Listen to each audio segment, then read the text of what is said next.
He told me I was too emotional whenever I asked where he'd been. One night, I got tired of asking, so I tracked his Uber history. He wasn't at the gym. He was at a Candlelit restaurant, with a girl wearing the scarf I gave him. I booked a table next to them the following night. I live in Pittsburgh. I've lived here my whole life. Born and raised in Brookline, working downtown now in an office I hate, doing tasks that mean nothing. I met Matt at a bar called The Forge in Shadyside. I was 29. He was 31. I had just gotten out of a boring, safe relationship and was looking for something with a spark. Matt had plenty of spark. He was charming in that loud, fast-talking way. He made everyone in the room feel like they were part of something. First night we met, he offered me a shot of whiskey and told me my eyes reminded him of a storm over Lake Erie. I should have known then. At first, he was perfect. Picked me up from work, left little notes in my lunch bag, remembered every dumb detail about me. He even met my dad early on and helped him fix a broken sink. I thought, this is it. I thought I'd finally found someone who saw me. But 6 months in, things started to shift. The texts slowed down. The excuses started stacking. I've just been tired. Work is crazy. You're making a big deal out of nothing.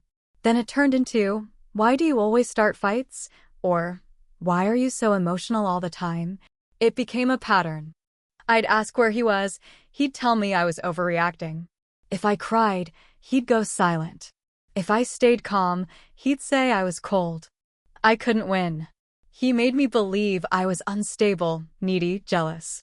It wasn't until much later that I realized it was him. There was one night that changed everything. It was a Wednesday. Cold and quiet. He said he was going to Planet Fitness in East Liberty around 6. Kissed me on the cheek and left. I stayed home, cooked some dinner, watched a movie. But something in me was twitching. Something in my gut just screamed. Around 10:30, he came back. Said the gym was packed and he stayed late. He didn't smell like sweat. His hair was still styled. His gym bag was in the trunk, untouched. And on the sleeve of his coat, I saw it, a little red thread. From the scarf I gave him last year. A scarf I hadn't seen in months. I stared at that thread for a long time. The next day, while he was in the shower, I checked the Uber app. He had signed into it on my phone months ago and forgot. I opened the history. My heart dropped. There was no ride to Planet Fitness. Instead, the Uber had picked him up at our apartment at 6:03 p.m. and dropped him off at a place in Lawrenceville, an expensive little spot called Acacia. I knew that restaurant. Dim lighting, fancy drinks, romantic setting. The note on the ride history? Dinner date. Be prompt. I couldn't breathe. He hadn't just lied to me. He planned the lie, typed it into a box like it was nothing. While I sat home making pasta and worrying if I'd upset him with a look or a tone. I didn't cry. I didn't scream. I just sat there, letting it burn into me. The image of him sitting across from someone else, maybe even laughing at me. I pictured her, smiling at him, maybe wearing my scarf. The one I spent a week knitting during that awful January storm last year. He told me it was the warmest gift he'd ever gotten. He gave it to someone else. I decided then and there that I wasn't going to confront him the way I always did. I wasn't going to cry or beg for answers. I wasn't going to give him a chance to lie. I called Acacia the next morning. Used a fake name, Rebecca. I booked a two-top for the same time as his reservation from the night before. I asked for a table near the back, close to the booths. That night, I dressed simple. No makeup. Just my coat, my hair tied back, and that red scarf wrapped around my neck. The real one. Not the one she had. Not the one he handed off like it meant nothing. At 6:15 p.m., I walked in. The place was dim and warm, filled with quiet conversations and soft music. The hostess smiled at me and led me toward the back. That's when I saw them. Matt in the corner booth. Same coat. Same smug look. And across from him, a young woman with thick black hair, laughing, sipping wine.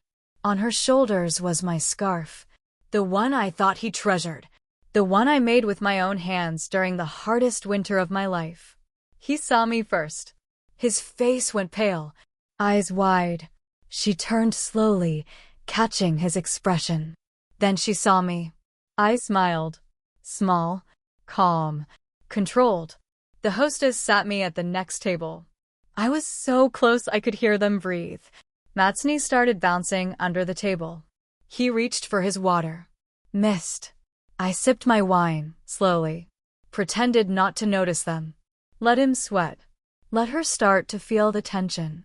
When their bread arrived, I stood. Walked straight over. "Nice scarf," I said to her. She looked confused. "Oh, thanks." He gave it to me. I nodded. "Yeah, I made it. Spent 7 nights knitting it last January." He said it was the only gift that ever made him cry. Her eyes darted between me and Matt. He tried to say something. "Listen," I cut him off. "Save it. I just wanted to see what you looked like. That's all. No yelling, no drama. I just wanted to put a face to the girl who got my scarf." Then I looked at her. Really looked at her. And I saw it, that shift. That quiet realization. I leaned in. Ask him where he really goes when he says he's just going to the gym. And ask him how many other scarves he has. Then I walked out. But I wasn't done.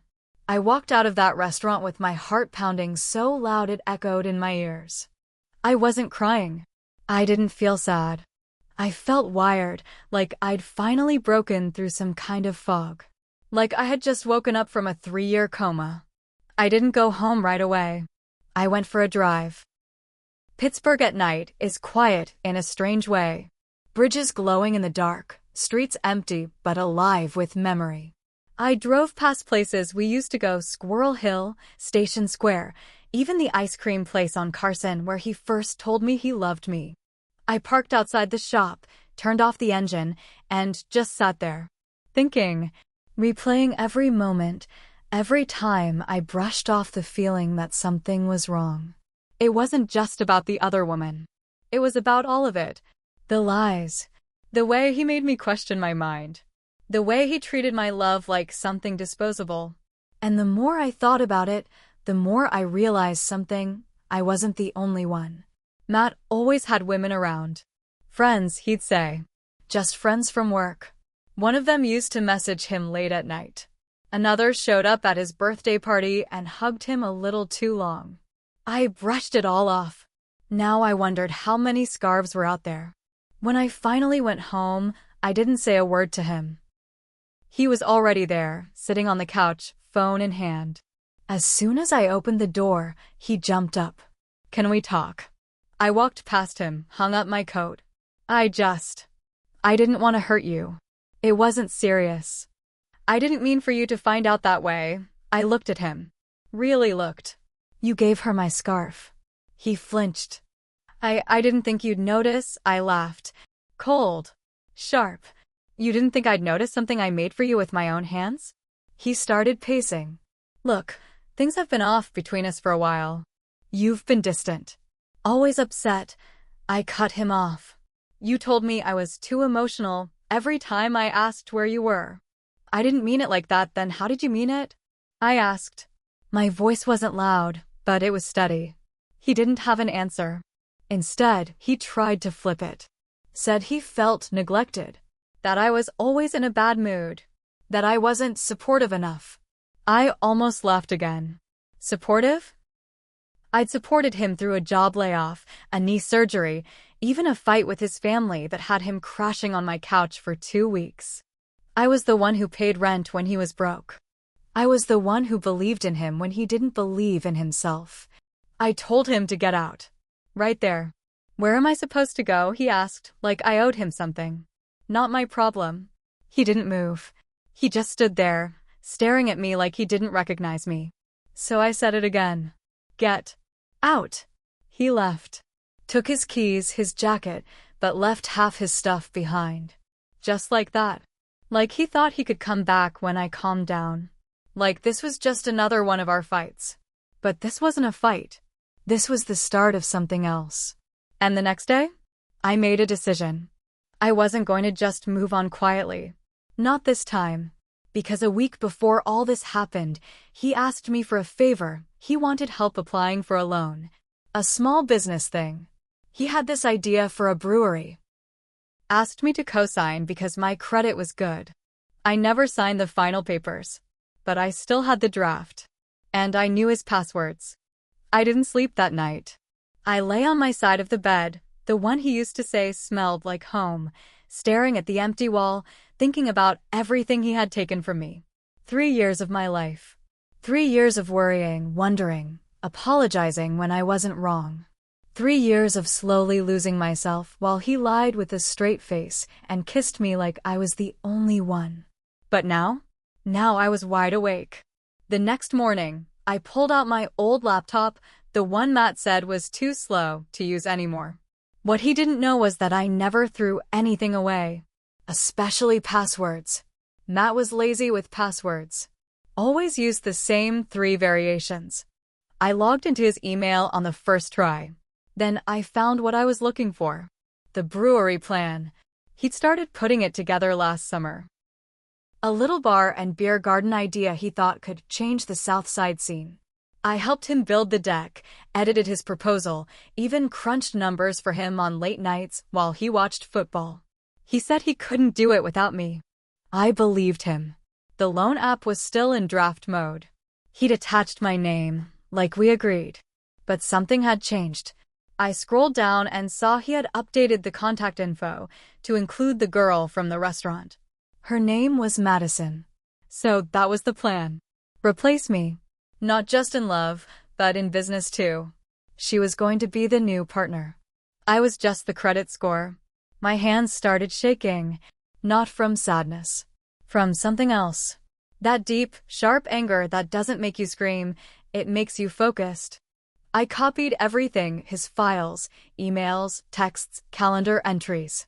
He had a whole spreadsheet mapping out launch strategy with detailed notes on who he planned to ask for money. Family, friends. Even my cousin Chris, who owns a liquor store in Cranberry.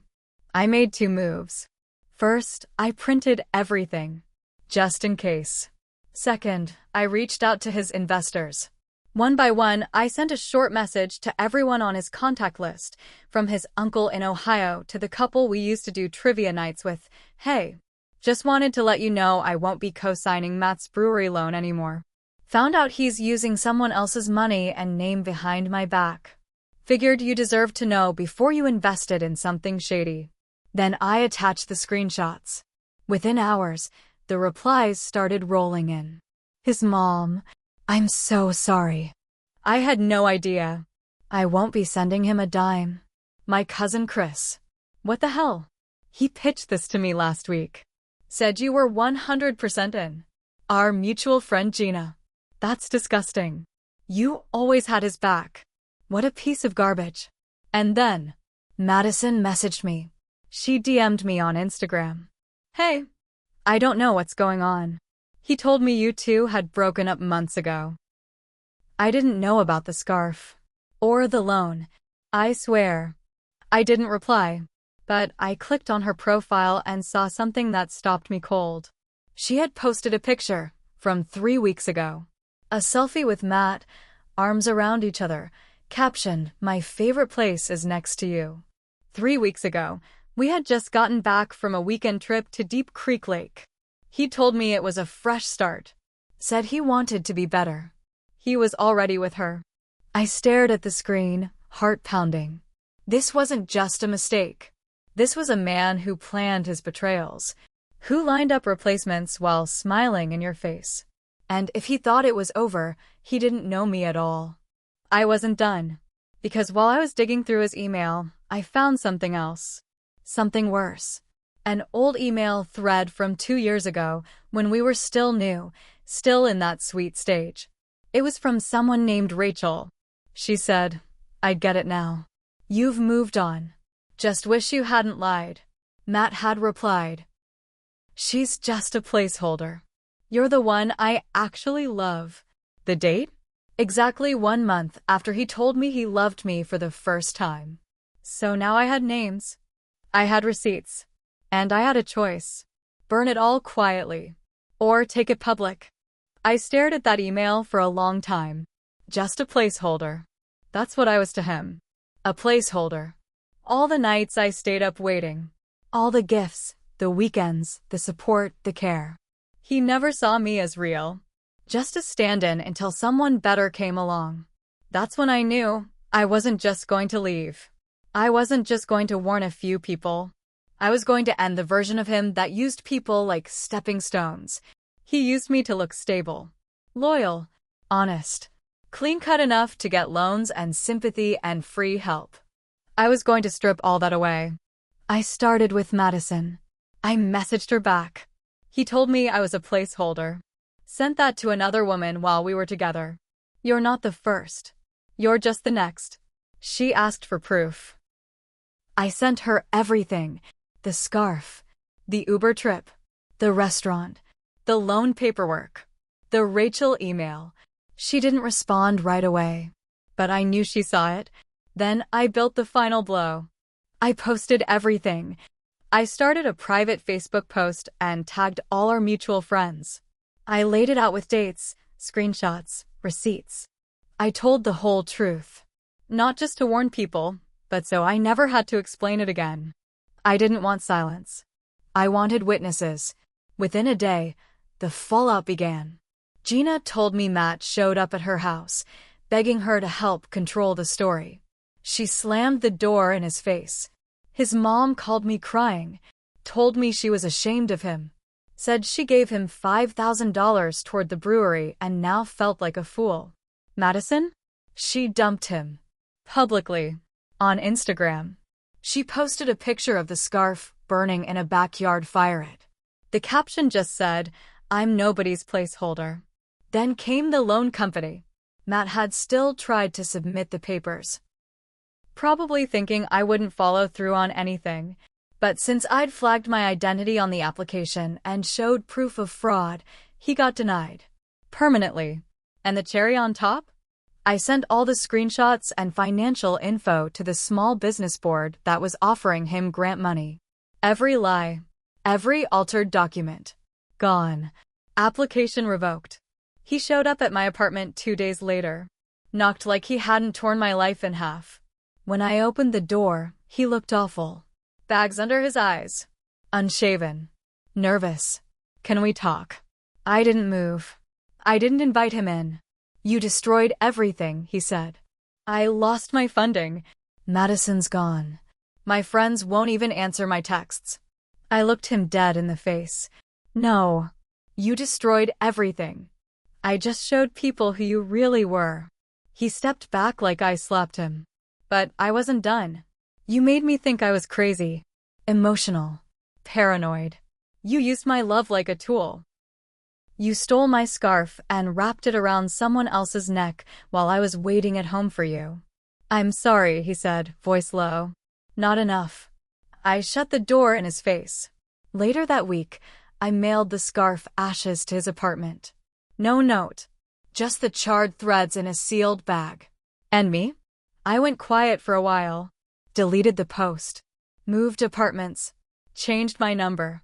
But I kept one thing. That email. The one that called me a placeholder. Because every time I doubt myself now, I read it. Not to cry, but to remember. I wasn't too emotional. I wasn't the problem. I was the warning shot he thought would never come. And now? Now, I am the ending he'll never outrun.